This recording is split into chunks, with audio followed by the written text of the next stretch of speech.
into everyone. But you know, he's built quite the personality for himself, hasn't he? He has, but I think that does. I mean, the rest of the Greyhound team, they seem pretty fun as well. I just love it. I think it's interesting.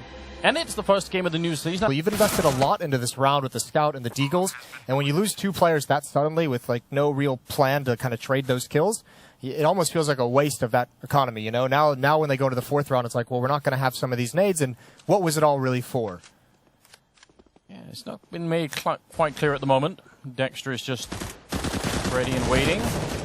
Fair amount of damage. He wish he could finish that kill. Oh, the knife in the 2nd round. Just a little bit of a hiccup on server, so should be good to go in a couple of seconds, I believe. Now, I mean, I kind of wish they would do that too. I feel like they're the team, as far as I've seen them play so far. They kind of need to play like that, right? Like they don't do too well. Maybe with a standing as well. It can be pretty hard on the CT side to try and play your default, you know, defensively. Yeah, I wouldn't mind that. I mean, at this point, you just need to kind of go for it. If you can't sit back against this, even the best teams in the world can't just. Oh, he wants. Oh my God, he does it. cleen had the advantage. In Gratisfaction, it almost looked like he was for a minute just sort of, you know, breathing himself up. He was, you know, taking a deep breath. Worked out just fine. That is the kind of kill you want. Now you've got a bit of a shot here. Minute and 30. I don't think Dick Stacey realizes how close they are. That could be scary. Especially this kill on his Zipnix, just coming up the A ramp, able to take a duel. He knows the rotation away towards that B bomb site is going to give him the opening he wants. If he gets this one, it's round over. Already they're considering he's going to burn, he's going to follow it up, and Zipnix might have just won the round. But here's Dick Stacey, only able to handle one, and Dupree. Round top mid. Seems like Dick and Malta are going to have a shot at defending this B bomb site. They've got a bit of a crossfire setup, and they're going to make the work go first time around. Dick Stacey taking down Glaive. That's the beginning. A lot of damage. Followed up on Maggie's keys. Almost out of it. Oh, that's a great nade, though. Doesn't do too much damage. There's the trade-off. Zipnix is up next, and he goes down. Triple kill from Dick Stacey. Jumping for the AK. He does get it. And Device is left in a 1-on-4. Yeah, almost. It's also usually, I mean, the reason why it's so cool and a good thing to praise for Greyhound is because it's usually the inexperienced teams who, like, there is weird times in Counter-Strike where doing nothing is the best option, so it's cool to see teams just hit pause like that. Glaive winning that second fight. They're so close, but it's falling apart due to one man. They had a flashbang, but they didn't really make it work, and now Device, the crossfire, taking down Dick Stacey, leaving Walter alone. 20 seconds, and Glaive will take that round right back. Now this is why...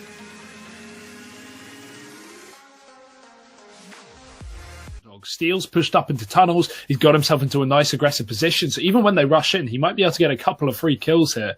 Yes, they have some pistols, but they don't have the armor. And that SMG is going to be so damn good. First one round the corner. Zeus drops the bomb. Edward follows in tow. And even Flamey's going down. So Steele, he's making some money. He's shutting down this eco from Navi. And they're not seeming to have any effect. Oh. There's a 4th. And it's just simple left up. I mean, damn, what a smooth anti-eco here from Steele. Now the grenades are going to force Sabrosa out into the open. He doesn't spot bodies until after his teammate falls, which leaves us 1v1. Wardell missing the op shot's going to make it close, but he's lost track of Electronic, and the no-scope is good. 5 seconds to defuse, Wardell takes the cake, and the 12th round belongs to Ghost as we are tied at 6. I love that from Ghost as well, though. They realize Navi are going for the plant and trying to commit to the bomb site. And because they're already a man down, instead of Ghost waiting and allowing Navi to set up round, maybe continually expecting this B play that Navi have just been reluctant to go for, it's continually long, and the bomb going down puts Ghost already 2 men down, the time ticking against them. Kuster on the long flank, but he doesn't realize he's being wrapped as well. Does actually turn around. So there's Electronic dead, but in the midst of all this madness, Navi have almost guaranteed their 9th round and a half, which is a pretty damn good half on the T side here. Ghost putting up some resistance, but this retake looking almost impossible. Flamey lines up 2, and that's the half as you like it. 9-6. I wouldn't say that's too bad for either team. Navi obviously impressing as they are the expected victor in this matchup, but hey, Ghost put up a fight. Yeah, Ghost did put up a fight, and what's exciting is they put up a fight in rounds they're not supposed to. Like you said, with the double op setups, with the full rifle buys, we ended up watching Navi win the majority of those. It was in the shakeups. It was in the half buys when the economy was really against the wall that things seemed to go the way of Ghost. And maybe it's Navi being to the teeth. We saw a similar story coming into the first buy round of the previous half, where Ghost was so better equipped than Navi in terms of having 2 AWPs, yet still lose a round and give all these upgrades over. Simple moving up short towards the cat. Sub Rosa's already going to get decked. That's going to be the revenge frag. So Ghost now a man down, and Simple, he's just going to retreat. Wants nothing to do with that. Flamey, in the meantime, he's the one in tunnel trying to take the fight to Wardell, but they're just on the edge of the peak. There's the peak from Wardell. He goes down. Flamey doubles it. Bomb in the tunnels, and this is falling apart for Ghost Gaming. Only Steel left. Wow. A calamity. Suddenly versus Ghost. Zeus looking to seal this one with the final kill, but Steel's gonna at least get something. It's the double op setup that we watched Ghost try and utilize with 1 on A, 1 towards B. The difference being that Kusta on the B bomb site was so rarely given duels. This time, Flamey, he's not even flashed off of the angle. The first casualty comes from Wardell, who is trying to slowly walk peek The top to at least protect his teammate, and Wardell's opened up. Electronic coming out through the lower tunnels is going to be finished off pretty quickly, and so now Ghost start things off with a man advantage. Definitely important considering Electronic is the top performer of his team right now. And Steel's even going to follow up.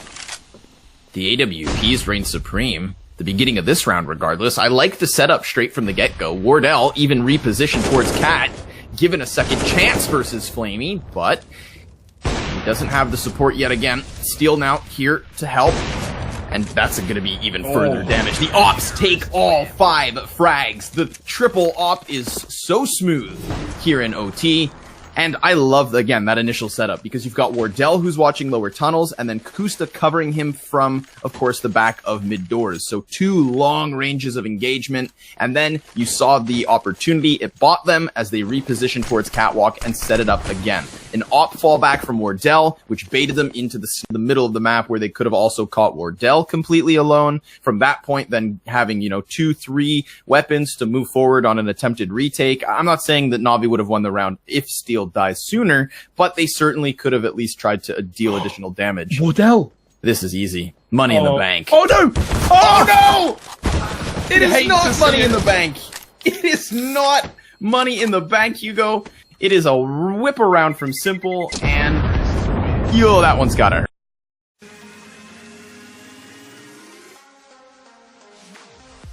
Even more expensive. Well done from Tai Lu. That's what I was wondering, if they were going to be able to adapt to that kind of aggression from North, if they're going to keep peaking and just getting too many rounds in a row where North kept going for it. Even the follow-up from Nico here. Using the bike for cover as well. Yeah.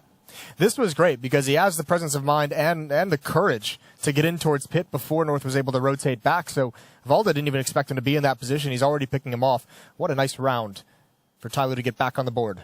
A mistake there from Valda. It's a good follow-up, but still, wait for them to try and go for that bomb plant. Now it's a 1-on-3, and somebody, clean headshot. If they challenge him, he might be able to do this. There's another headshot, taking down Nico. What a great play from somebody.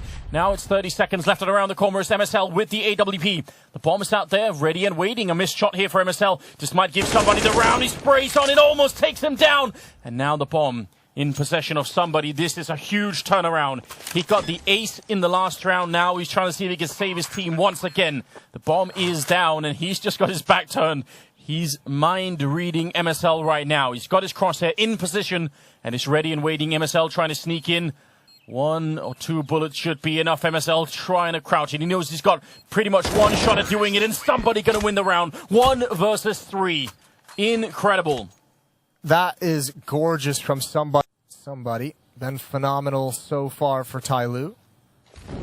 If he can create coming out of halls, that would be impressive. Molotov going to delay him. Valda's going to peek out around behind it. Spots one, sprays him down. Good trade, though, from that Deagle. But still not able to find the entrance into the actual bomb site. Nico might just have a field day here, but his attention is pulled away. MSL able to recover. Nice triple kill from him right at the end. An 8th for North. It makes me very uneasy when MSL is opening well. I can't really... Should be there. And there's the bomb site. And they're going to be fine with that on the Danish side. No problem at all trading 2 for 2. Now they've taken over construction, and Valde, I was going to say, as long as he doesn't peek the corner against the AWP, they should be just fine. Making an entry now for Tyloo is almost impossible, but at the same time, when you're down 13-5, you feel like you need to go for something. That's a good flash trying to start it off, and they open it perfectly. Mo and Didi coming in and cracking it open, taking down MSL and Valde, and now it's just Nico, 1 versus 3, standing in the middle of the lane, and he's going to be going down. So what looked like a very, very difficult retake just works perfectly, and diffusing without the kit always scary when you have one, but they have time. Yeah, when DD walks up to it, it's like, you better have that diffuse. That is, I did not expect that retake to come in. Great pop flash. There's 45 seconds. North can still be patient. And this is where, if you're North, you're just saying, they're going to have to react somewhere. They're going to have to find information. They're going to have to push in some location. Back to the B-bomb site we go. They have the smokes for it. They can put one on Bentet, and he would have to try and go for the peak. He's being a bit early, and Kebu accurate with that bullet. 3 on 5, and it just looks like we've run out of money and energy here for Tyloo in the second half. Valde going to be taking down Execute, and now it's Didi and Mo 2 versus. Probably should have worked for at least 1 kill. And now flashing his way through, Valde running down Mo, and no one there to shoot him in the back just yet. So Didi, if he loses this fight, the game is up, but he's going to win it. Otherwise, the rest of the push coming through Banana would have maybe been slowed down a bit. And AZ in construction, he can't really fight for it. What an awkward round. That really is. Great play from Didi and CT spawn. AZ's just got to kind of come through this and hope and pray. The bomb's getting planted. Great kill. He's going to get a double. AZ spun it in North's favor. 2-on-2, bomb down. There is 30 seconds left. What on earth just happened? Nico is going to be gone down, and now it's just AZ. That C-set 75 looked incredible. He's trying again, looking for a headshot. Oh my god, does he have any more bullets left? No, he's out. He's got to find another weapon, got to find any pistol, and he's just running for it. He's making as much noise. He knows he's being chased down. There's the AK, and he can recover. Oh my god, he goes for the fight. AC! He gets the kill. The quad comes through, out of bullets, and he finds the rifle.